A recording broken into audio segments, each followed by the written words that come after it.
Assalamualaikum, salam Malaysia Madani. Anda bersama saya Mazrona Kelinggalan dalam Berita Pagi Sabah Rabu 8 Februari. Kerajaan Persekutuan komited untuk meningkatkan keberkesanan perkhidmatan kesihatan di Sabah dan Sarawak.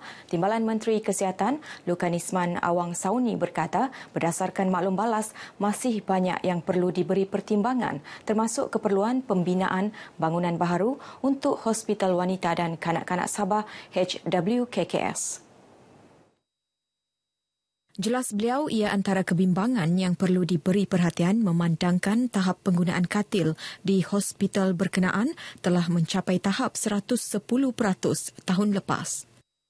Meninjau keadaan emergency department ataupun unit kecemasan di mana kita dapat melihat keadaan di zon kuning agak kritikal dan juga keperluan untuk melakukan penambahan blok ataupun extension of ED sangat-sangat diperlukan. Melalui pemerhatian mata kasar saya melihat kedudukan tersebut walaupun dimaklumkan ini adalah bukan waktu puncak, tetapi keadaan yang saya lihat sendiri tadi agak-agak memerlukan perhatian.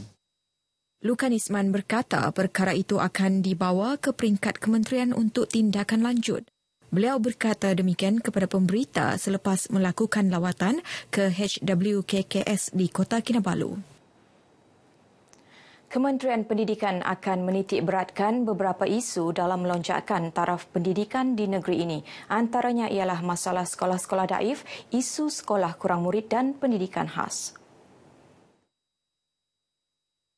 Terutama sekolah-sekolah yang bangunan daif, sekolah-sekolah daif saya ingin menitik beratkan dan juga kepada sekolah-sekolah yang kurang murid. Jadi terdapat banyak, kita tahu ada banyak sekolah yang kurang murid. Kita akan tengok dan akan cuba akan menyelesaikan atau tengok bagaimana nak mengurangkan atau menolong sekolah-sekolah yang kurang murid itu. Pendidikan khas juga satu keutamaan yang kita akan utamakan. Beliau berkata demikian kepada media ketika ditemui dalam lawatan sulungnya sebagai Timbalan Menteri Pendidikan ke Sabah di Sekolah Kebangsaan SK Anglo-Chinese Kota Kinabalu dan SJKC Chung Hua Likas. Terdahulu beliau turut menyampaikan pesanan Menteri Pendidikan Fadlina Siddiq agar sentiasa mengutamakan keselamatan menggunakan jaket keselamatan semasa menggunakan pengangkutan air. Ia berikutan kes kemalangan jeti roboh di Kampung Pababak Semporna. Dalam majlis ini, Lim Hui Ying turut mengumumkan peruntukan baik pulih dan penyelenggaraan berjumlah RM200,000 bagi SK Anglo-Chinese dan SJKC Chung Hua Likas. Tapak tamu Gum-Gum Batu 16 Sandakan bakal dinaik taraf termasuk Dewan Serbaguna untuk memberi keselesaan kepada peniaga serta orang ramai yang berkunjung ke tamu berkenaan. Ia sekaligus memberikan wajah baru kepada kawasan itu. Ahli Parlimen Libaran Datuk Suhaimi Nasir berkata projek menaik taraf pasar tamu tersebut telah mendapat kelulusan tahun lepas dengan peruntukan berjumlah RM2.5 juta. Beliau berharap pembangunan yang dirancang akan dapat dilaksanakan dalam waktu terdekat. Mudah-mudahan tamu Gum-Gum ini akan berwajah baru dan juga mendapat penektarapan daripada Kerajaan Persekutuan peruntukan daripada ICU. Beliau ditemui media selepas meninjau tamu Gum-Gum Batu 16 Sandakan. Dalam tinjauan berkenaan, Datuk Suhaimi turut meminta Jabatan Kerja Raya Sandakan membaiki jalan-jalan yang rosak di sekitar Gum-Gum termasuk bulatan di hadapan tamu Gum-Gum Batu 16. Buat sementara ni kita ada pihak konsisi dia ada membuat penampalan pada lubang-lubang dalam masa yang tingkat. Cuma cuaca sekarang tidak menentu. Itu yang kekangan kita lah. Tapi dalam masa yang sama kita ada memantau, kita pantau dari checkpoint lah sampai ke bandar, kita pantau untuk mengenal pasti kawasan-kawasan yang berlubang. Kita minta konsesi pihak JK untuk menampal dengan segera. Pejabat Parlimen Sepanggar akan menyampaikan bantuan wang tunai dalam masa terdekat kepada 9 ketua isi rumah KIR yang terjejas dalam kebakaran di Kampung Sepakat Jaya Sepanggar pada Selasa lalu. Kita akan mengulurkan bantuan itu secepat mungkin dalam masa 2-3 hari ini dalam bentuk tunai dan juga barangan-barangan yang boleh digunakan untuk membantu keperluan semasa para mangsa yang terbabit dengan kemalangan ini.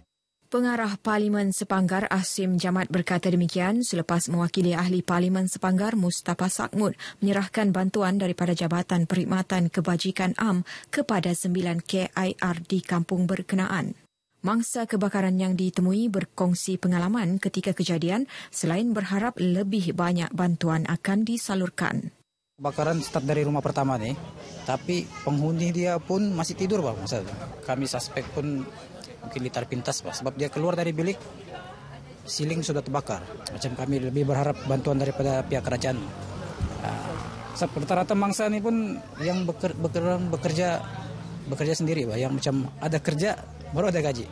Kemarin saya itu kan di bawah saya kasih makan ayam jam 8 itu jam 7 belum ada api jam 7. Saya jalan-jalan di sini. Terus saya di rumah punya bapak dia. Kebakaran tersebut memusnahkan 6 rumah dengan 30 penduduk terjejas.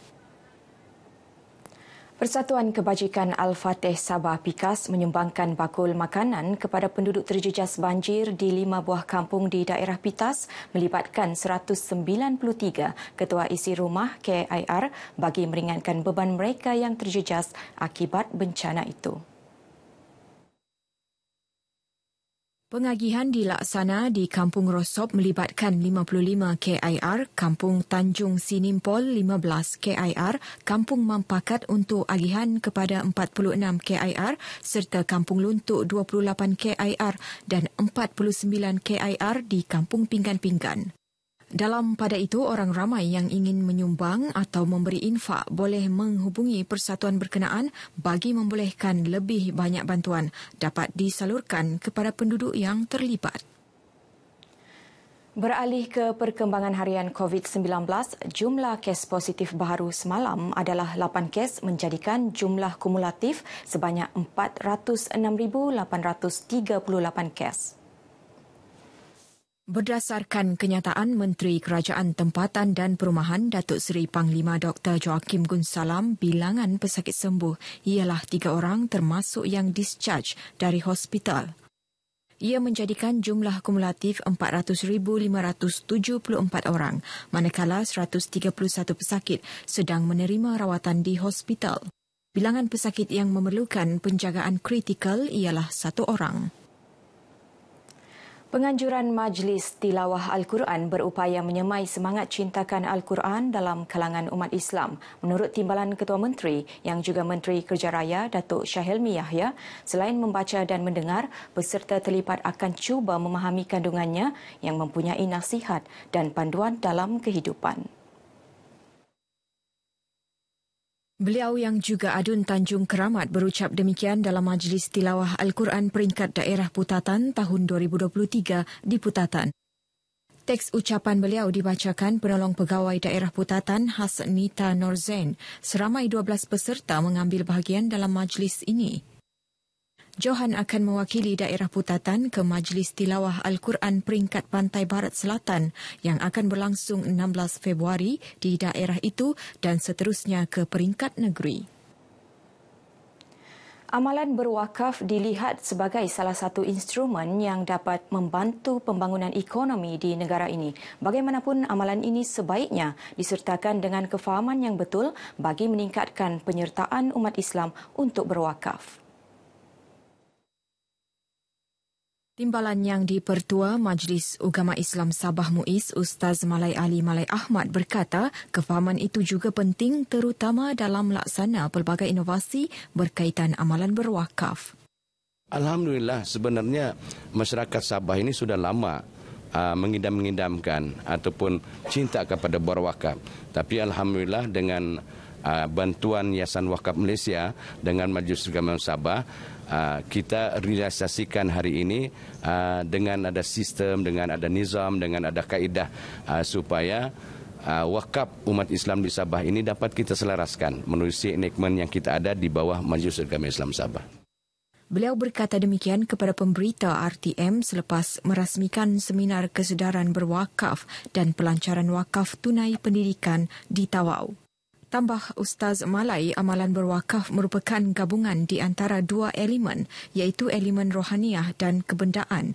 Amalan ini telah lama sebati di dalam kehidupan umat Islam. Jelasnya ia terbukti dengan wujudnya tanah-tanah yang telah diwakafkan oleh generasi lampau. Sempena dekad antarabangsa bahasa orang asli, Yayasan Bahasa Kadazan Dusun KLF akan mengadakan larian solidariti untuk pemulihan semula bahasa orang asli pada 18 Jun depan di Penampang. Pengerusi KLF, Philip Benedict Lasimbang berkata program larian yang dilaksana dengan kerjasama Badan Bukan Kerajaan NGO itu menyasarkan 2,000 peserta dengan kutipan dana lebih RM200,000. Dana yang berjaya dikumpul akan disalurkan kepada beberapa organisasi etnik di negeri ini selain untuk memperkasakan lagi aktiviti KLF.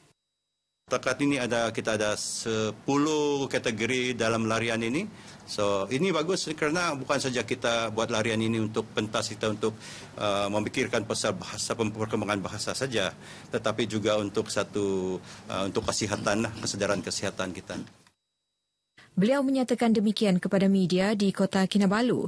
Larian sejauh 5 km ini melibatkan 10 kategori, iaitu pelajar lelaki dan perempuan bawah 12 tahun, pelajar lelaki dan perempuan 13 hingga 17 tahun, terbuka lelaki dan wanita 18 hingga 40 tahun, veteran lelaki dan wanita 41 hingga 50 tahun, serta kategori lelaki dan wanita 51 tahun ke atas.